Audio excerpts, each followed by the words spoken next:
Greetings guys, it's Freshy and today I have quite a lot of amazing info for you, including some fan rework of the Venom and much more. So let's see what we have. First of all, Marvel Rivals Leagues just dropped that the Winter Soldier Thunderbolts bundle will cost 1,600 units, and also it's going to be released May the 2nd. And honestly, I think that this skin is quite fine. Personally, I prefer Revolution 1 a little bit more, and also, of course, in my opinion, Blood Soldier is kinda iconic skin for the Winter Soldier in the Marvel Rivals overall, but this one is also pretty nice. I know that a lot of people actually expected MCU skin from the Captain America movie, but this one is also quite okay. And in fact that this is gonna cost you only 1,600 units, I believe that this is kinda okay price for the skin. Because honestly, it's not really a big difference from the original one beside the hairstyle and the mask, in my point of view, like just the simple kind of military suit, Black Ops suit maybe. So yeah, I don't think that this Winter Soldier will be really popular. But overall, if you're just a big fan of the Winter Soldier and you want more diversity in your gameplay, I think that this is a good one to go. But anyway guys, as usual, tell me your thoughts in the comments down below. Now the second drop is from the Suki, the moderator of the Discord, official Marvel Rivals Discord. And here's a new event, so let's see what we have. Big Head Brainstorm community event. A storm is brewing, rivals a brainstorm.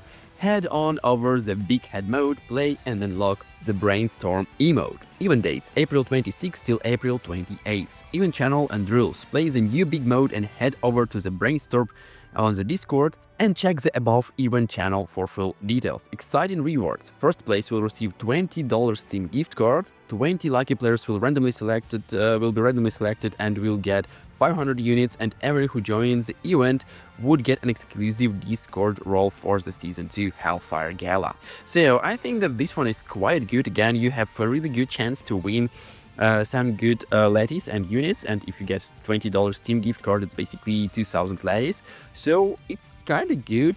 And as usual, free lattice is always good lattice, so I believe that this one is quite amazing, given the fact that we're gonna get a new amazing skin drops pretty much soon. I believe that this is gonna be next on the next week. So yeah, keep your heads up and be sure to register in this event to get a chance to win the units.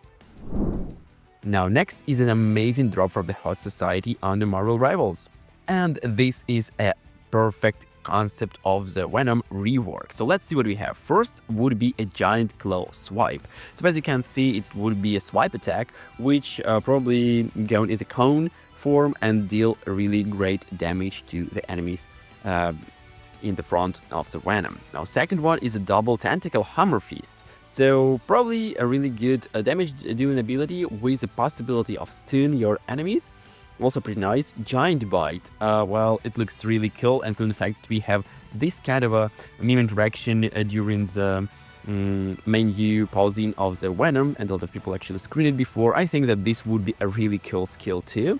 Maybe something with a life steal again, because we know that Venom is one word, and this would be a good one. Also next one is a range incapacitator. So basically this one is another damage dealing ability which can smash your enemies into the wall and probably immobilize them for a limited period of time and dealing some damage.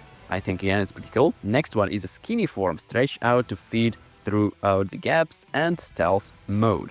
Not sure if it's really great decision for the Venom as a one word, but overall it might be used for the Carnage or maybe for some other symbiote characters which might potentially be in the game.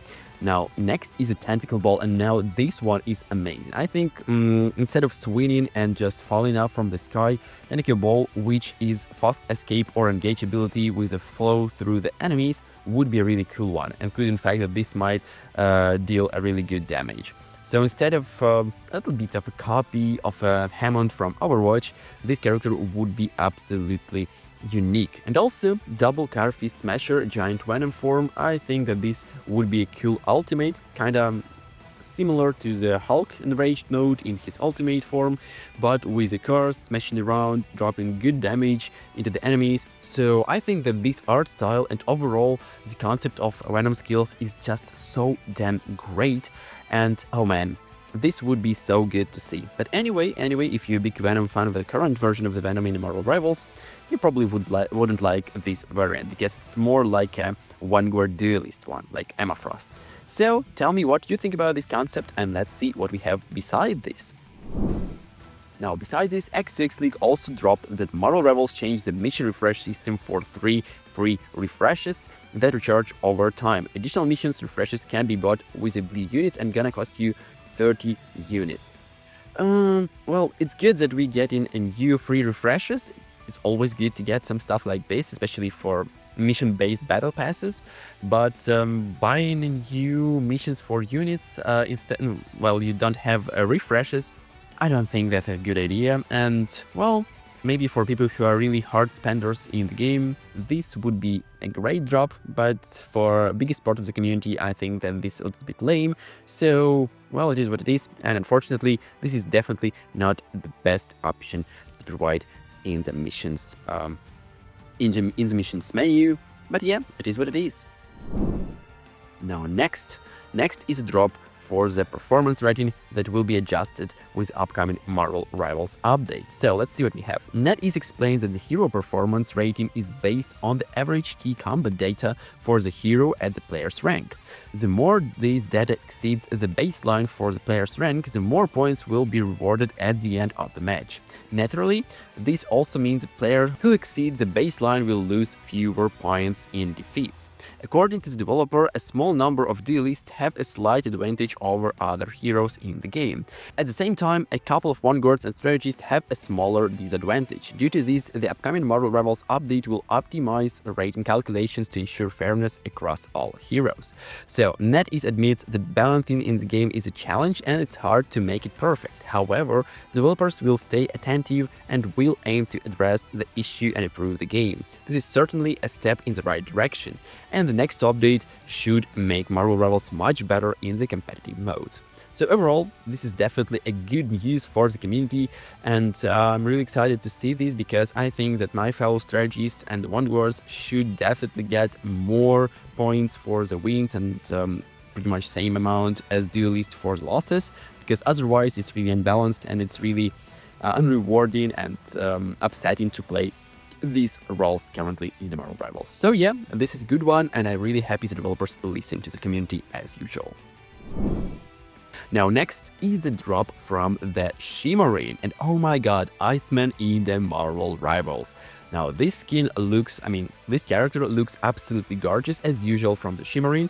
So it's a concept for the duelist Iceman. So I think that Bobby Drake would be an amazing addition to the game. He looks pretty cool. I think that this would be a fast-moving character, something like Luna Snow, and probably with some channeling stuns abilities, like when you attack an enemy for a limited period of time, you can stun them or like freeze them, something like that. It probably would be a really annoying character as well, but overall I think that Iceman would be a really cool addition to the duelist role for sure.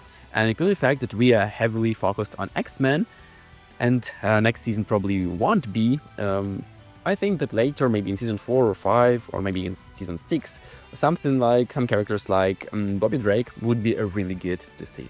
So yes, I think that this concept is cool. I really like the color palette. Maybe I would change the red part of his chest and abs to blue part to fit the costume, to fit his overall blue design more. But overall, again, perfect concept as usual. And now for the article. Give us back the preseason 2 Mantis. Marvel Rivals players insist the devs overly nerfed a hero. And well, let's see what we have. Marvel Rivals devs nerfed a popular strategist. As the situation with strategist wasn't dire enough, the devs decided to make things a bit worse for Mantis fans. She was one of the heroes that were nerfed on April 11th, which went under the radar of the many players. This was revealed in the balance post, and the devs note to emphasize strategy over speed, we modified Mantis' health and buffs mechanics. Reduce base health from 275 to 250, and effects of Healing Flower and Allied Inspiration can be stacked up to maximum out of 16 seconds. And Mantis isn't worth a hassle anymore. Many Marvel Rivals players claim that the nerf Mantis is basically unplayable. She doesn't fit into any of the playtests, and Mantis main are simply devastated. So Raccoon42 noted, Mantis is now too weak to engage in the playstyle that makes her an effective strategist. Her optimal playstyle is mixing damage output, healing, and damage boosting as a mid-lane off-angle healer, and she cannot afford to stay in the backline because she simply cannot deliver the value she needs, and this position justifies picking her versus any other strategist is really useless. Another player, Boss, said, Mantis projectiles feel off since Season 2. I thought I was going crazy, but I've noticed other players have struggled to land headshots this season with Mantis too. And NoDay3652 stated, I really liked Mantis as she was very much a jack-of-all-trades character. Could heal, damage boost, get big damage and tank with her ult. Now she feels shoehorned into the support role and it's just frustrating to play now. So yeah, it's a little bit unfortunate for the Mantis players, but in my opinion, Mantis was kinda a little bit OP character because she was really powerful with her speed and with her damage, and sometimes she even overran different duelists. So I believe that it is kinda okay the developers did this, and obviously they will make some tweaks in the future updates too. So yeah guys, it's all from me for today. I hope you enjoyed this video, and if you are, be sure to drop a like, comment and subscribe to my channel for more amazing Marvel Rivals content. See you guys! Hey Rivalers! Sorry for interrupting, but only 1.7% of you subscribe to my channel. To support me and my channel, please subscribe and hit that like button. Thanks!